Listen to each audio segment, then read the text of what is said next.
Somewhere the holy grail for telco is what are the next type of services where we can be relevant for our customers, we can engage with customers, and that brings us beyond connectivity and beyond entertainment. I believe that we need to be relevant in people's life. It's a good question, and it's not an easy question, because we are certainly, when you look at digital and IT talent, there is scarcity on the market.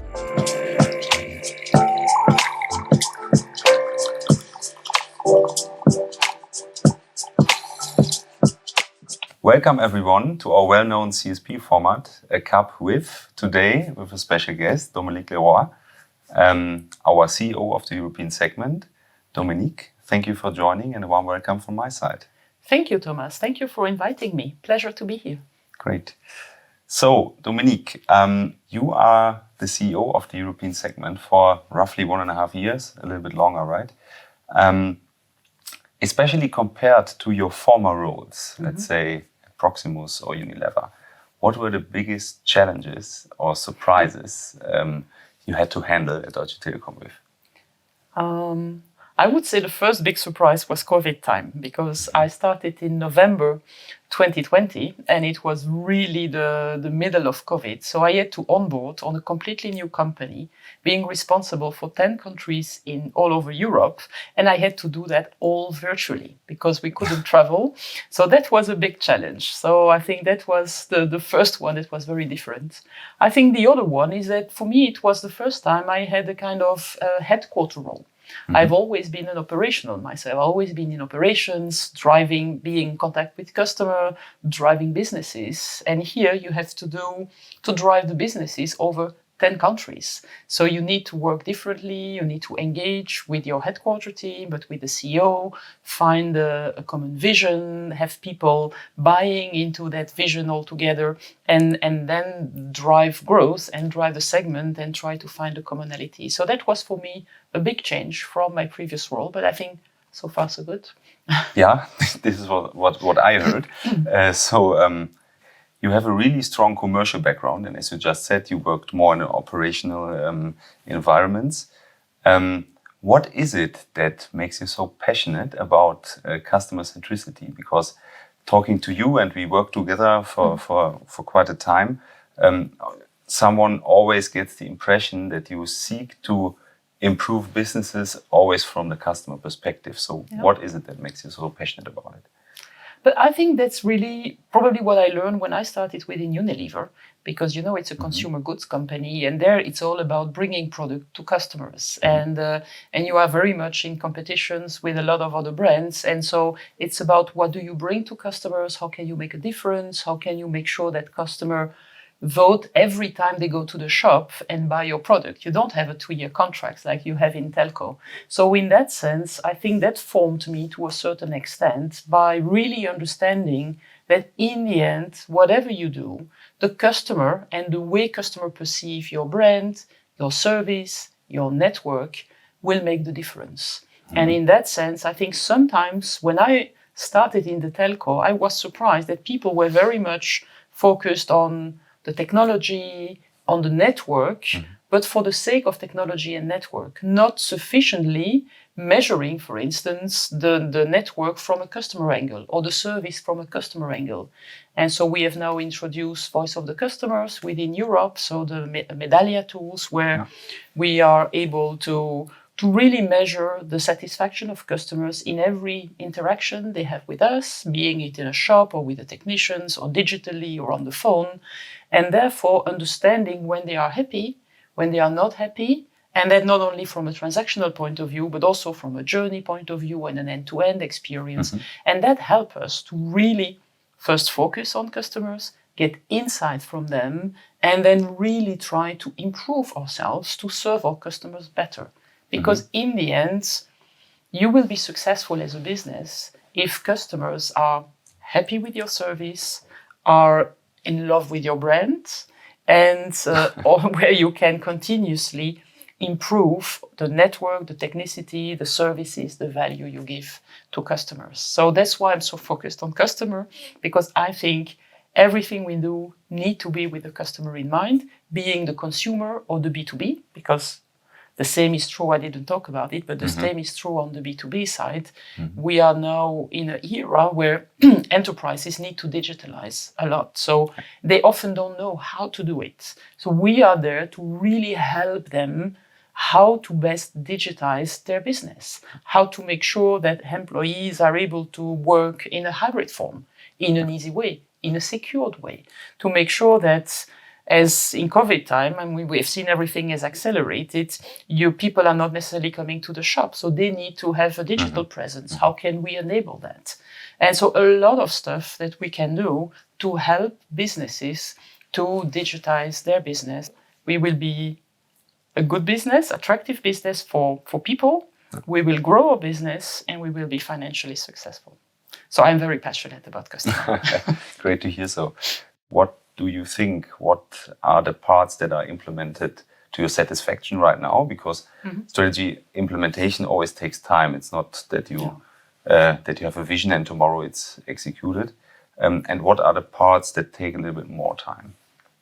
I think what we have done well so far is to really try to bring the customer much more prominent in the company. We have given much more focus on the frontline people. We take the feedback of the customers. And so we are really improving operationally. So I think that's the basics.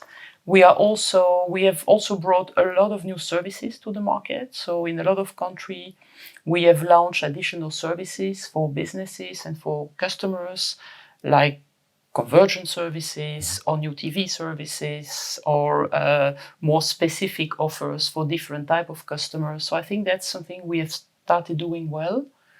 We continue to invest in our network, but I think what we still need to do is to find somewhere the holy grail for telco is what are the next type of services where we can be relevant for our customers, we can engage with customers, and that brings us beyond connectivity and beyond entertainment.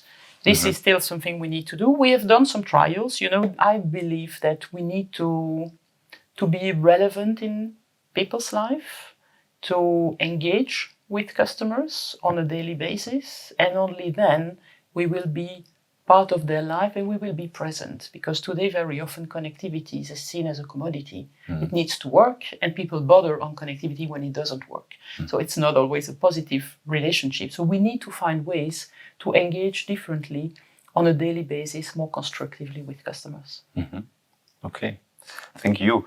In the European segment with 10 NatCos, you have really the possibility to leverage digitized portfolios, technologies, processes to bring in new collaboration methods. When we look at the overarching DT target to get or to be the leading digital telco, what do you think can be the contribution of Europe? I think more than sometimes people think, because I think in Europe we have indeed 10 different countries with sometimes different context, and we can test things very fast. So we can be somewhere a kind of test market for each other, and certainly also for Germany, and see how we can then in this new leading digital telco test new digital solutions, new services in Europe, and then scale it and bring it fast to the rest of the countries. We can also, I think, start building platforms on a multi-country from the start. Because when you start from a big country, you have a tendency to build platforms for that big country because the scale is big enough and you are sufficient. When you need to go into this digital telco thinking, but you're a small country, you immediately need to think about platforms which are multi-country. And I think that brings a very different perceptions. And we have seen it with our app, the Magenta app that we have in all the countries. It has been designed from the start as a multi-country proposition with real APIs and an architecture that was able to support different services across different NatCo. And now you see that one is now scaled into Germany because it's relatively easy to scale it to another platform. So these are things I think we can bring to the party in terms of platforms, starting small, thinking at it from a multi-country perspective, learning by doing. because you are not so much in the spotlight and you would be in Germany. So if you make mistakes, you learn from it and you adapt your product. So the concept of minimal viable product and scaling it is easier, I think, to do in a smaller country. And I think we could really be, therefore, a kind of test bed and first first place when you scale these platform. Certainly when it goes to customer-centric platform. If it goes to big, technology platform, sometimes there you need scale. So on those ones, you could see the opposite. You could see first that we scale these platforms in Germany, we build the automations and the scale for it. And once it has been built, then you bring it out to the European country. So that's then the opposite, where you really have the power of the big country that can partner with big suppliers, do that on the network and scale it to Europe. But when you think about customers, I think you can do the opposite. And this approach holds true for the Medallia tool as well, right? Absolutely, and that's where we have worked together. So it's nice that you mention it, because it was the whole project Voice of the Customer, where we partner indeed with Medallia to measure the customer satisfaction in every single country. And in Europe, we always start with 1 or 2 countries, help from the center, certainly when these are digital platforms. And then we see if it works, we see how we need to do it, and then we scale. And you were very important to see how we can bring that platform together, how we can make it work, and then scale it across the different countries, and then get the learnings. And then it's about the countries exchanging with each other on the learnings. And there is also a lot of sharing of best practices and exchange on the learnings, but some elements in the digital area you need to do together. And there is no place anymore for every country doing something different. That's from a country perspective, sometimes a downside, but to be honest, for me, it's an upside, because when I was, for instance, at Proximus, it's a big company, but in a small country, I was always a bit jealous of DT being able to have more means and more scale to do things at a larger scale. So now I need to prove that it's worth having a big scale, and I'm very convinced about it. We talked a lot about Europe, but you have another role within DT, and you have some other roles outside DT as well. But within DT, you are a member of the board of directors at TMUS. So you're really into the American game of a telco. What do you think can we learn from the US? And do we even have to get closer to them and work more closely together? I think definitely we can learn from them, and they can learn from us. I think there is a lot to exchange there.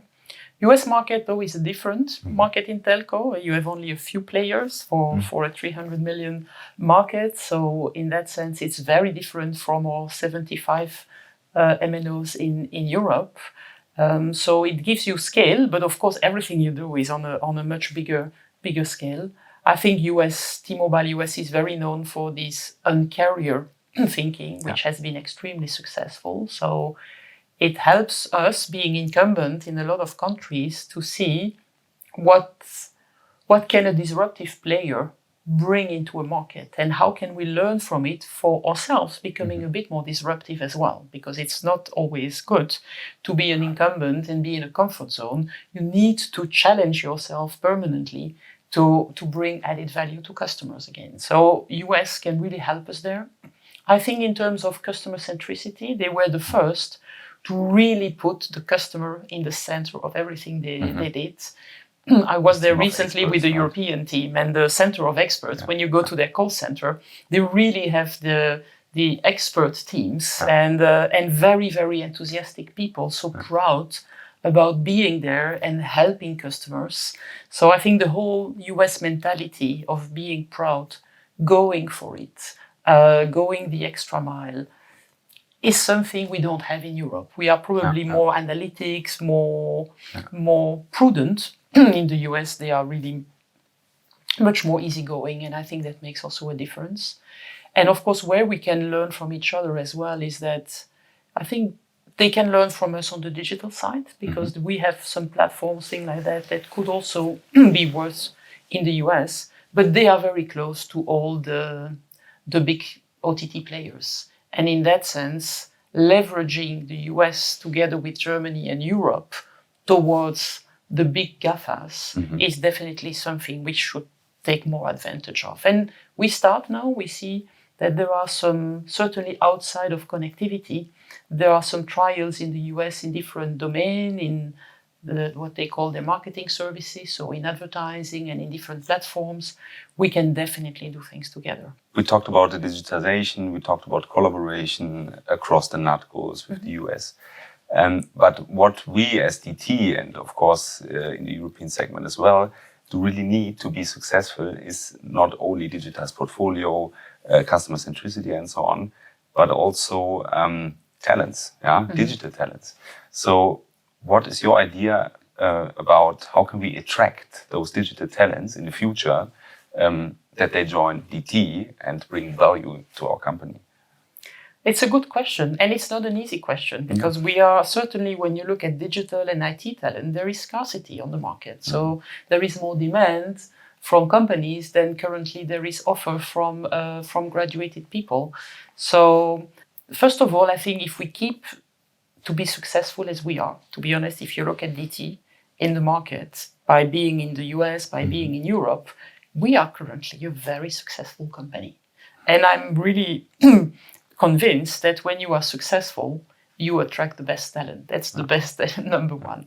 I think the second one is that we have a brand which stands and which is a very powerful brand. The T brand, the magenta color, is something that stands for something and has real values, and people know that. And today, young people, they of course want to go for and work for a successful company that offers them training and leadership skills and things like that, which we can offer, but also for a company that stands for something. And the T stands for something. If you look at diversity, inclusions, value we bring for what is important, and I think increasingly we are also there to make a difference in society.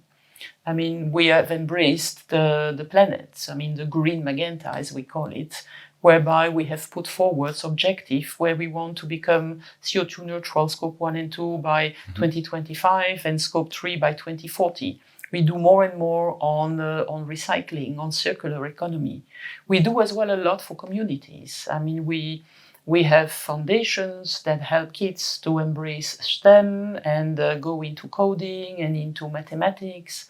We help in a lot of European countries. We also try really to favor digital inclusion, because we know digital is something that moves very fast, and with COVID even faster than before. But you have people that fall out. And so it's very important that we see how we can make sure that we bring the young people into digital, but also make sure that elderly people are also brought into digital.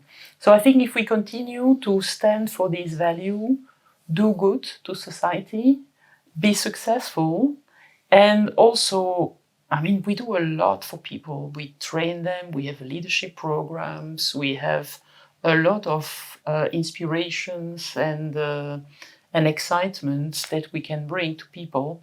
I think we should be able to continue to have great talents joining DT. So, and it's also about us making sure that we speak out, we reach out to people, we go to schools, we get people young, we train them, and we reskill people that we have for many years and are still willing to go the extra mile, to learn new things. I mean, we need to make sure that we can train them in the new skills, what we do, by the way. Successfully. For sure. So I really hope we will stay a very important and attractive employer. Yeah. So challenging times ahead, but I do think we have a really good and profound prerequisites to face them.